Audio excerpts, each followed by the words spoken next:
you recently replaced your chainsaw chain and it is not cutting at all, like worth a hoot, it just feels like it's burning through the wood instead of actively like chipping wood out, whatever the case might be, this might be the reason why. Now, I recently replaced this chain here on my Ryobi pole saw. As you can tell from me having a Ryobi pole saw, I don't use it a ton. I just use it for trimming trees here on my own property. I'm not a professional arborist or anything like that, as is going to be evidenced by this tip.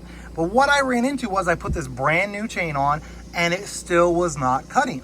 And I thought, okay, maybe it needs sharpened. So I went and used my sharpener, got it going and sharpened it all up. You know, I thought, okay, maybe somebody returned it or something like that. And you know, it just needs sharpened. So I sharpened it up, still not cutting at all. And I was like, man, what did I do wrong? And I realized that I put my chain on backwards. See, I never actually changed out one of these chains before. I'd only just sharpened them. Like I got another chainsaw here, just a Chinese brand. And I only ever sharpened a chain. I never like pulled the chain off, right? And so this was the first one that I actually swapped.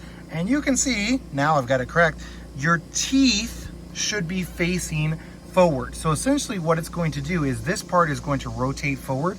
So this part, this smooth part right here is the part that's going to be going first into the wood, and these teeth are going to be what's cutting it.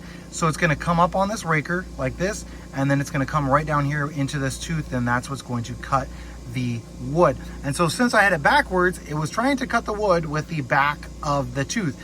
Obviously that's not going to work out very well, which is why it seemed like it was burning when it was going through, because it quite literally was trying to burn through the wood rather than actively cut through the wood like it should. So if you get a new chain like I did on this and it's not cutting worth a hoot and you're like, man, what's going on? Maybe you run into the same issue that I had, and I quite simply had just put the chain on backwards. So just make sure that when you're looking from the top of this, it goes top around like this is how it's going to rotate. So you want this smooth part, this is called the raker, that's going to come up here.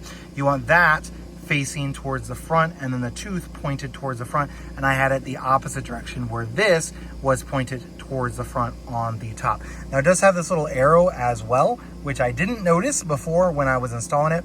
So if you've got this issue with your brand new chain, maybe that's it for you as well. And yes, I know, stupid mistake as a beginner. I make all sorts of them.